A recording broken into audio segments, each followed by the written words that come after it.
What is going on, guys? Jack here, and welcome to episode 165 of the Rise to Glory here with Gibraltar Apex. And today it is the Champions League knockout stage, and it's the first knockout round here. And as you can see, we are playing Schalke.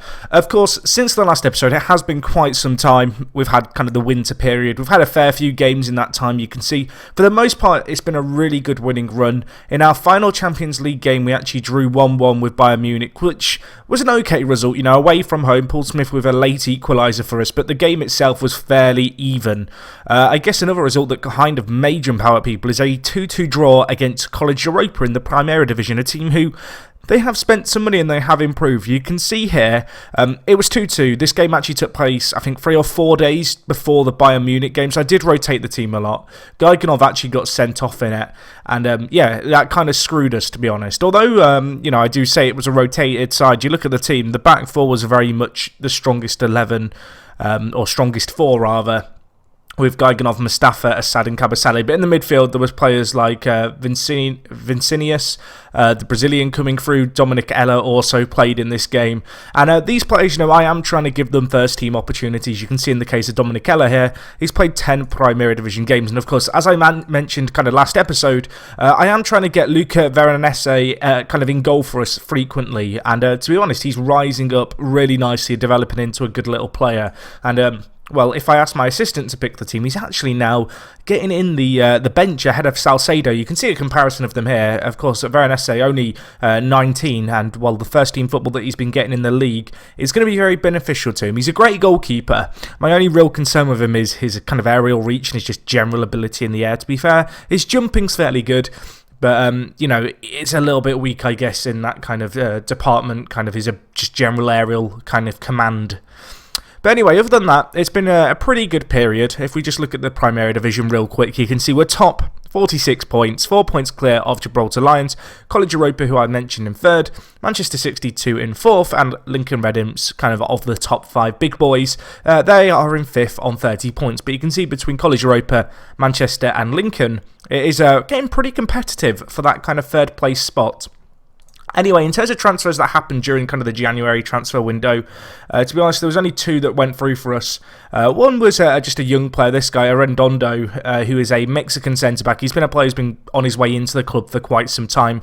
He's a good little 18-year-old. Hopefully he can just continue to develop, really. The other player we got in for £6.5 million was this guy, Diego Grana. He is an Argentine player, 28. We got him from River Plate, I think it was. It was indeed. He had a release clause of £6.5 million, and I think he's going to be a useful little player for us to have in our team. A really good creative force, some nice mentals, could be a useful kind of tutor in the future. And at 28, he represents some pretty good value for money, and he was happy to come in the club as a rotation option, which is always nice. Anyway, in terms of the outs, there were actually more than you might expect, and a lot of loans, actually, and I'll cover some of the more domestic loans as well as some transfers. So we sold Gary and Clement Berger for £7.5 million and £78,000 respectively. We sold Teixeira, who we actually signed, I think, from Real Madrid at the start of the year. A player who I kind of signed, then realised I didn't really want. It's kind of all worked out in the end, really, because he's gone to College Europa, so he's playing for another Gibraltarian side. You can see we only made a £100,000 loss off him as well, which for a player who just didn't really play for us in 6 months isn't too bad at all.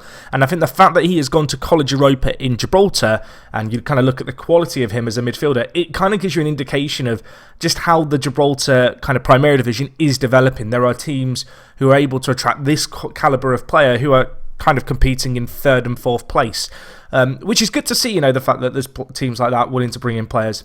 Another player I sold to a Gibraltarian side was Souza, 21 years old, Brazilian, a good little player, but a player who probably is never going to play in our first team, if I'm honest. I don't have to, of course, worry about him losing his potential Gibraltarian nationality, although he has still got 3 years to complete if he wants that. I think we signed him from Santos last year, we did, for £2 million. He never played for us, he was a little bit disappointing, but I feel like to make a £1.5 million loss on a 21-year-old going to a fellow Gibraltarian side, it's kind of worth taking the hit in a lot of ways. Anyways, you look through the rest of the team, you'll notice a lot of loans out. A lot of these younger players as well, and players who have actually gone to fellow Gibraltarian sides, which is really good. We did also loan out Junior, who is a very good left-back, and you can see very highly rated by my staff. No Gibraltarian teams were interested in loaning him in, which was a little bit of a shame, but I have loaned him to Sao Paulo in Brazil for the year. Hopefully he can get plenty of first-team football there and really start to develop, because he's a good player, and at 19 he needs first-team football, and I don't think our reserve football was going to cut it in terms of aiding his development. Anyway, in terms of some of the loans out, Jeremy van Berlo went out, 19 years old, Dutch, going to College Europa. I believe he's on a loan for the next 2 seasons or season and a half. We can check real quick here. Where are we looking? So you can see actually, yeah, this is only a 6-month loan. I think I might have a few players out for a year and a half. But either way, good to see him just get a loan to a fellow Gibraltarian side. We also sold Rick van Dijk, or rather loaned him out. And he's gone to Lincoln as well. So another good little loan deal, I think, this. An 18-year-old, he's Dutch. Hopefully he could, become eligible for Gibraltar long term. But he's a very good player. He's been at the club for quite some time. And, the fact he's got this move is, I think, a good move for everyone. And this is one of the loans where it is going to be going on until the end of next season. So he's actually got 18 months to really prove himself, and I'm hoping the first team football that he's going to acquire there is going to be really valuable. Richard Atkinson, another player who went out on loan to College Europa. You'll notice that really Manchester 62, College Europa, and Lincoln Redim's the Gibraltarian side kind of willing to loan in our players. Atkinson is a fantastic fullback, and much like Junior in a lot of ways, he needs first team football. He's 18, he's playing for the England under-21 squad already. He's got fantastic mentals, great physicals, and really, yeah, first team football is what's needed. College Europa are going to offer that to him. Hopefully, College Europa, with perhaps some new signings that they've been making, could really make a push for kind of a Europa League group stage campaign next year. I think that's an aim for them realistically. And the final loan out here of kind of players with perhaps some potential to go to a Gibraltarian side was Neto, who has gone to Lincoln Redim's. I think this might be another 2-year loan or year and a half loan. It is indeed. He's going there as backup. In fact, no, he's going there as first team. And I think it's really going to benefit him long term, just getting that football kind of regularly. Anyway, a few other loans worth noting. Castano, the Gibraltarian international, has gone on loan to Fiorentina. We also loaned out Boakhorst to St Johnstone in Scotland. This guy, I want him to sign a new deal. I would have liked to have kept him, in Gibraltar, so he become eligible to play for Gibraltar, because of course, in going on loan to Scotland, he has to reset his time, and upon his return, he has to spend 5 years in Gibraltar to get nationality, which is a little bit of a pain in the arse. And another player in a similar kind of scenario to that in some ways is Jordi Benedum, who is a good player, good winger. He's not developed as much as I'd like over the years. He's a player we signed a few years ago now for £3.6 million, and he's, to be honest, not looking like the greatest investment. But first team football, playing for Sheffield United in the Championship, I'm hoping that's going to aid him well. So anyway, that's kind of what's been going on in terms of the transfers. If we just have a quick flick through and look at how other teams have been spending their money, you can see that Gibraltar Lions brought in a new player, this guy Fitty, from... I think it was from Red Bull Salzburg or one of the other Red Bull sides. But you can see 24 years old, South African international, a very good player. They also brought in Marquez here from a Portuguese side. He's only 17, but looks like he might have some potential. Glasses United just didn't spend any money. Neither did Leo. Lincoln Redim's, you can see here, they obviously got a few players on loan from us. They also brought in Milokin from Wickham and Chris Armstrong from Hamilton. So some interesting signings there. And actually, you can see they made a few other signings as well, including this guy, Tornstra, who is a goalkeeper from AC Milan. So they are starting to be able to attract some fairly hefty players. Another team who did a fair bit of business, Manchester 62, and they actually made a really exciting transfer. And this guy, Gary Hilton, 20 years old, English, actually a player who I had my eye on a few years ago, and I decided I wasn't really willing to pay £14 million, which is what they wanted. Manchester 62 have picked him up for £12.75 million. And again, I really feel like that shows some of the progression that's been made by these Gibraltarian sides. The fact they're willing to kind of splash the cash, I guess, and spend, upwards of £10 million on players. College Europa, the last team, they signed Vandenberg from Club Bruges, and they also signed Fernandez and of course Teixeira in this window. So again, some fairly hefty money being spent by them. They spent upwards of £12 million, and actually looking at it, Fernandez here looks like a pretty good striker for them to get in for a really reasonable fee. So I'm really hoping that some of these sides are going to push on in Europe. If we just look at the Europa League, you can actually see in the group stage, we did have 2 sides represent Gibraltar in the groups. And, well, perhaps somewhat unsurprisingly, they were College Europa and they were Lincoln Redham. So you can see College Europa actually won one game. I believe it was against Club Bruges. It was 2-1, you can see there. So they ended up on 3 points. And the other team to do fairly well in terms of reaching the stage was Gibraltar Lions, who actually only narrowly missed out on a knockout spot. They missed out finishing 1 point behind Hearts in a group that consisted of Barcelona. So good performances there. Actually, looking at it here, you can see Gibraltar Lions actually beat Barcelona 2-1 and Groningen 2-1. Unfortunately for them, they drew against Hearts and then they lost against all the teams they previously got points against. So really, perhaps the makings of their own destruction was kind of made by them. But anyway, today, as I said, we do get into the Champions League. I do feel like it's important when we have a lengthy kind of Christmassy break. It's worth me just kind of telling you about the ins and outs of what's kind of been going on in Gibraltar. You can see in the Rock Cup, we actually set a record win of 13-0. That was a fairly good result. Moscow with a hat-trick, Girard with 5. I don't know who got the match ball. I'm imagining they kind of fought over it. And today, yeah, it's going to be Schalke. I need to sort out our team for this game. The previous match that we played leading into this game was actually played, I think, just a few days before this match. So as you could perhaps see prior to me kind of auto-resolving, or rather asking my assistant, the team was a little bit of a mess. But in terms of our team, I need to work out how we're going to play today. I feel like Mosca has to start. Junior out on the right, of course, newly kind of in the Brazil national side. He's been doing very well this year for us. Paul Smith out on the left is a great player still. Girard and Mosca down the middle is kind of a little bit of a no-brainer. Looking at the rest of the side, I'm just working out if I want to play Thiago or not. I've played Gilvan a few times in that defensive midfielder role. I don't feel like he does it quite as well. But at the same time, I really like having Gilvan on the pitch just because he's such a fantastic, well-rounded midfielder. You can really see that from his kind of polygon, certainly. And the issue that I kind of have with Thiago somewhat is the fact that he doesn't necessarily always perform for us. And he's not bad, is he? He is well-rounded, but he's just a little bit too defensive-minded for my liking. So I think actually we'll start with Gilvan, but we do have Thiago on the bench if we want him.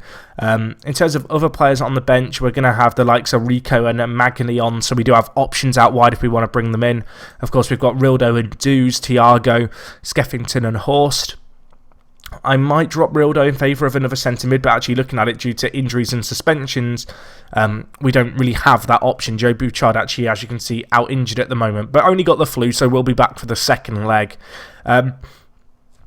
It's perhaps worth noting that with our side, there's a lot of players unregistered. The homegrown players rules really have started to kind of become not necessarily a problem, but they are causing me some issues when it comes to my side, and if we do get a few injuries, we could be in a little bit of trouble in that regard. You can see if we look at due dates, we have a few players due to become homegrown, and I imagine it's much the same in the reserves. If we just check real quick, in terms of players who are due to get homegrown status this year, you can see indeed it is. Kind of just the issue I've got is that these players aren't great, and well, I'll probably add them to the side next year for the Champions League. But really, it's a bit of a pain, just kind of having the small squad that we do, because you can kind of see very clearly when we just sort here, the amount of unregistered players we have is fairly large, although a lot of these players are younger players up and coming. Either way, let's get into this game. I feel like this is going to be a fairly long episode because we're 13 minutes in and we're only at the first leg. This is a game against Schalke at home. Schalke, a good side. Worth noting, I believe we beat them not too long ago. You can see they've got a few players out injured. They've got this guy, Oscar, out, who's 20 years old, looks like a great player. And they've also got Schulz here, who is their first choice goalkeeper. So that's beneficial, I guess, for us. We might need to capitalise on that. Who is their second choice goalkeeper? It's this guy. Okay, well, we really have to capitalise on that. It's Kaiser, and he's actually leaving at the end of the season. He's only 17, so we have to take advantage of that if we can. And yeah, he is actually starting in goal for them, so we are going to be looking to pepper Schalke's goal when we can and really test their goalkeeper. Of course, we are at home, so I'm hoping we can keep a clean sheet and, you know, prevent Schalke getting any away goals. But really, off the back of knowing that their first choice goalkeeper's out, we have to be winning this. We have to be getting our noses ahead in this first leg. We'll see how we get on. Obviously, it was a fairly good group stage campaign. We did what was needed of us. Young tested early on. That's not really what I wanted to see immediately, but he held on to it, which is the main thing. And actually, we have a set piece now. Girard crosses in. Kaiser, we're trying to test in. The keeper collects it fairly comfortably, the 17-year-old. There's going to be a lot of pressure on his shoulders today, so I really am hoping we can test him in this match. That said, Schalke are actually the side bringing the ball forward here. Crossed in, and it's going to go in. That looked offside to me. It's not been given.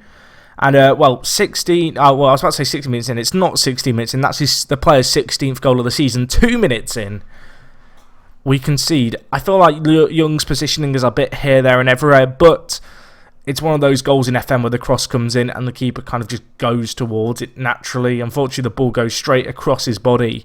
And, he just kind of adjusted his weight there, Young, to get across. I don't think you can blame him too much. The marking was non-existent, really, and we need to switch on in this game. This is not the start to the game that we wanted, and wow.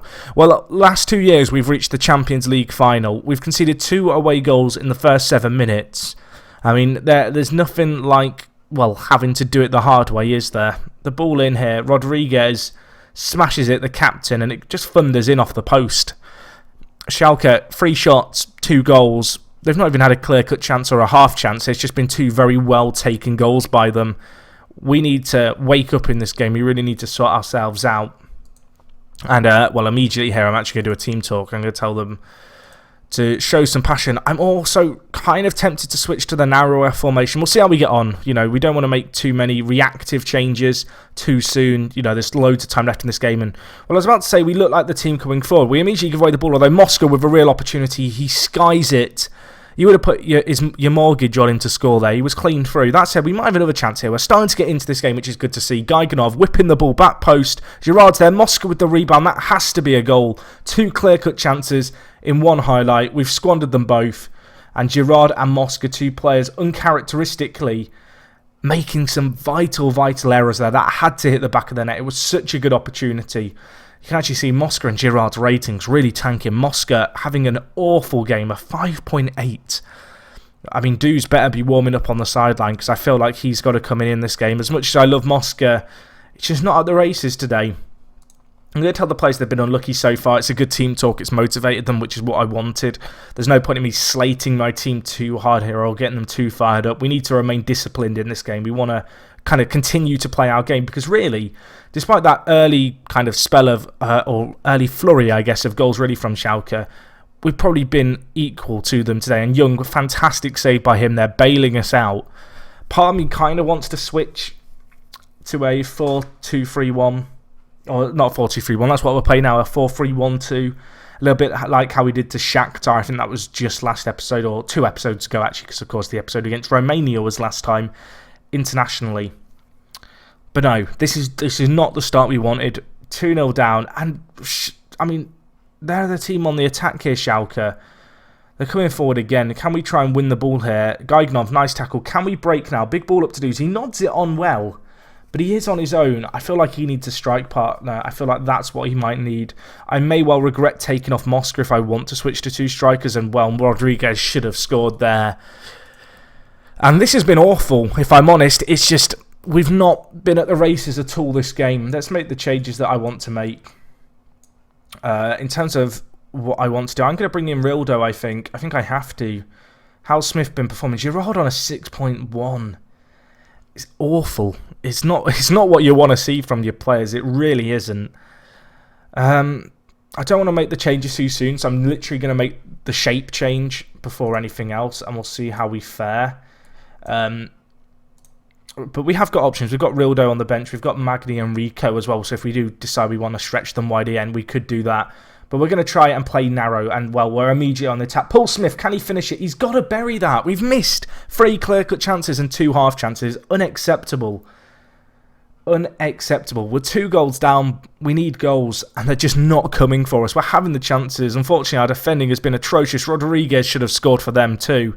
Schalke, unlucky not to go 3 goals to the good. They've had 3 clear-cut chances. They've had 2 goals. We've created opportunities. We've had chances. We've not had a ton of shots like they have. But their keeper's come good for them, and our finishing's been subpar. But that said, Duz, on off the bench, welcome back to the side. He gets a goal, his 10th of the year. He grabs the ball out the back of the net, and, it's a short throw into him, and he beats 2 men. He runs inside, and it's just a great finish. I mean, that is what we've lacked. He's come on at half-time, 17 minutes into the second half, immediate impact for us. That is what we wanted to see from Duz. Now can we try and kick on and get an equaliser? Well, we're going to have to defend here first, and Jankovic is just going to thunder one in from miles out. Young probably should do better. I'm not sure who it is. It might be Mustafa, number 4. I'm pretty sure. Oh, no, actually, it was Assad. Oh, no, it was Mustafa. He can't let his man turn like that. Young's got to do better. It's not gone straight into the corner. It's quite high and down the middle. But no, 3-1 down here. This is not what we wanted. That said, set piece Assad, ball in, can't quite reach his man. Junior, second time of asking to Smith, Volsky to Junior, Doos, Graffiti, Gilvan. He scores. It's a good goal for us. It's a very good goal. And we do something there. Is Cabaselli suspended? I was wondering for a second why Cabaselli wasn't playing. He is just suspended. That's okay. Gilvan involved. It was a goal that we needed. Doos nods it down. Graffiti. And it's just Gilvan scores some important goals for us. Keeper questionable, but we knew that was going to be the case. 3-2 is not a bad result, really. We need an equaliser in this game. We might even get one. Junior, he chips the keeper with a header. It's 3-3. The fight back is very much alive. And, well, having conceded 3 home goals, or 3 away goals, I guess, because they're away goals for Schalke, which is disappointing, we've kind of bailed ourselves out just a little bit with this performance right now. The second half has been much improved. I'm going to bring in Rildo for Girard, who's just really not performed. Graffiti struggling as well, although he has 2 assists. So I kind of had to keep him in the side. I might bring in Thiago for Volsky, just to add us some solidity in the centre of midfield. Volsky not had the greatest game. We'll move Gilvan to that advanced playmaker role down the middle. But no, 14 minutes left. I'd be happy with this result. If we could try and kick on and get one more, that would be absolutely fantastic. Unfortunately, it doesn't seem like that's going to be the case. Just 1 minute left here. There might be a late goal. Junior wins it, gets it to Doos. Can we make something happen here? Smith tries to let off to Gaiganov. A disappointing pass. I mean, the important thing now is really just not to concede. Big ball over the top. Mustafa, don't screw up the back pass. Nice, calm, cool and composed pass there. 40 seconds left. It's probably going to finish 3-3. I don't want to jinx it too soon because there might still be an opportunity. Doos win that. Rildo, he scores. It's 4-3. I need to shut up. What a fight back that is. We've switched to the narrower system. It's worked absolute wonders yet again for us. Gilvan, what a ball that is for. Doos with a massive header. And it's Doos and Rildo, the subs, who have come big for us. They've changed the course of this game, particularly Doos. That's got to be full time, surely. Get it clear. No nonsense. 4-3. What a fight back that is. I'm still disappointed by the fact we've conceded 3 goals. But what a turnaround that is for the Bucks.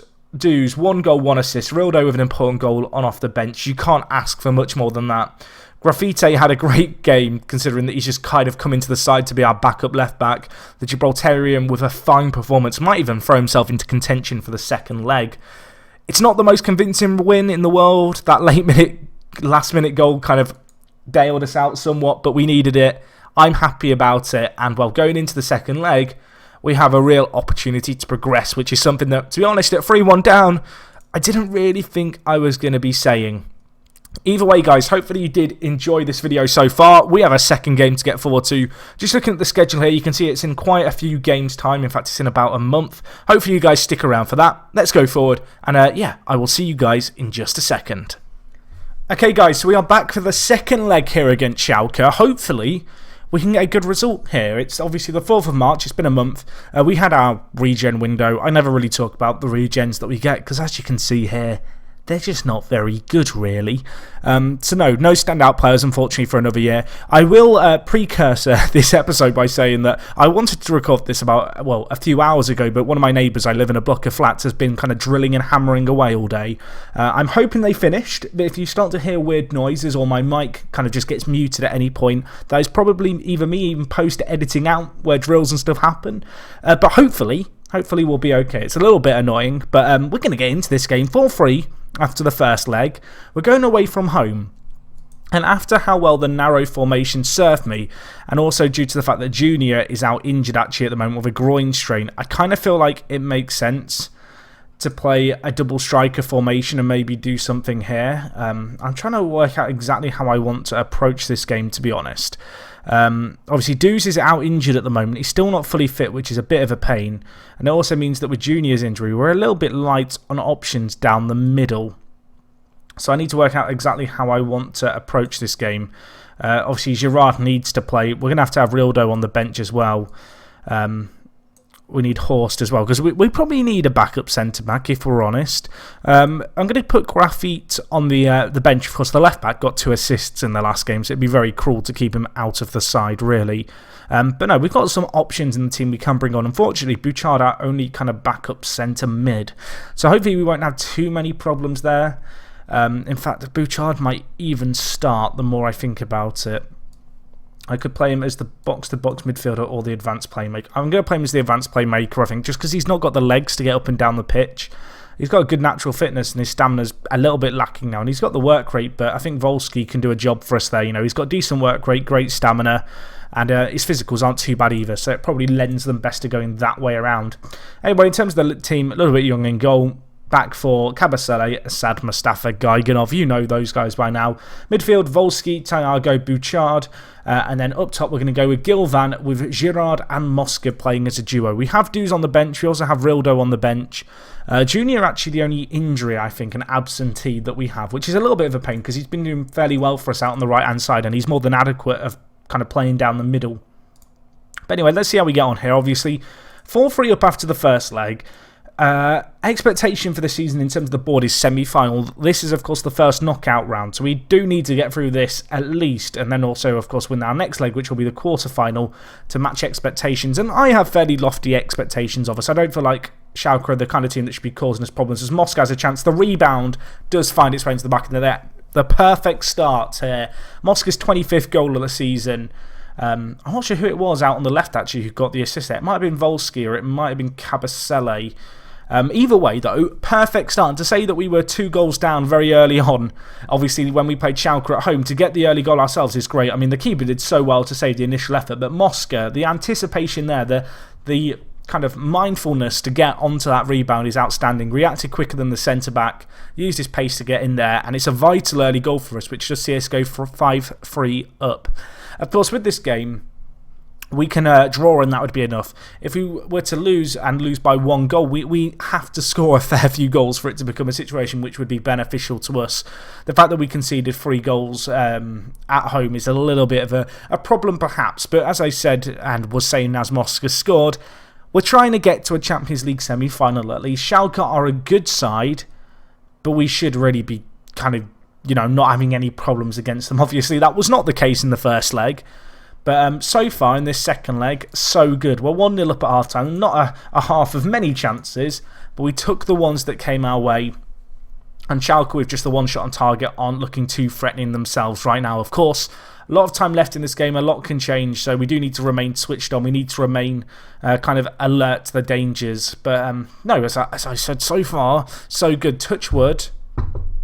We're not gonna throw this away like we did the last game. It's kind of nice just to be ahead in a game because, of course, against Schalke, the only time we were ahead of them was for the last 20 seconds of the first leg. Assad, nice defending there, wins it well. Now can we break? Big ball up to Girard. Mosca back post is in there. Girard, what a run.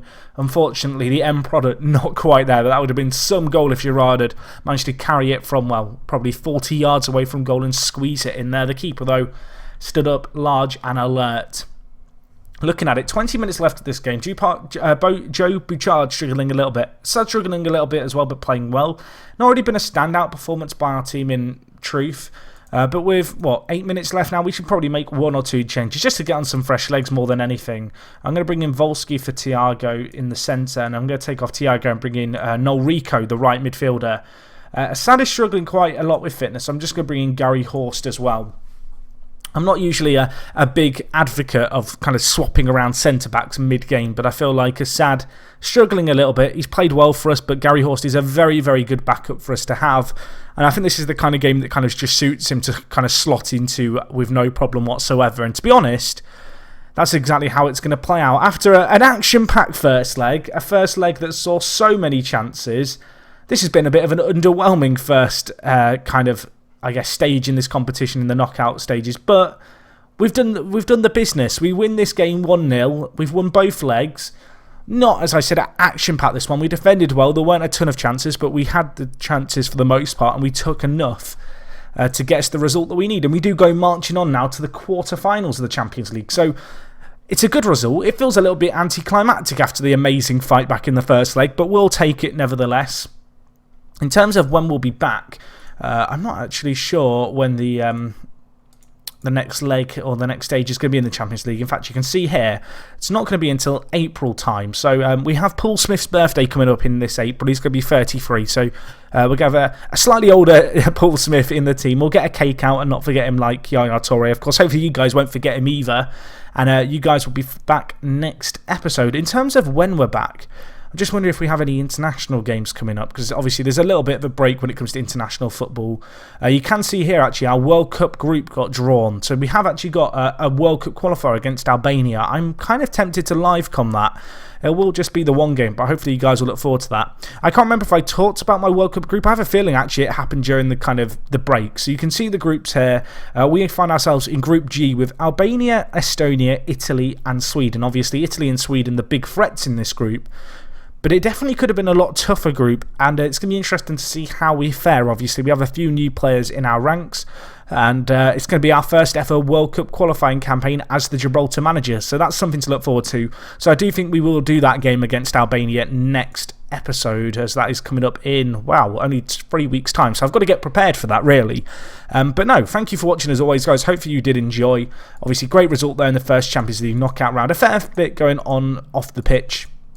We're given £4 million to do well there. Our youth candidates have been evaluated. There's nothing there. Don't get your hopes up about any of these players. But no, thank you, as I already said. If you've got any comments, feel free to leave them down below just about this episode in general.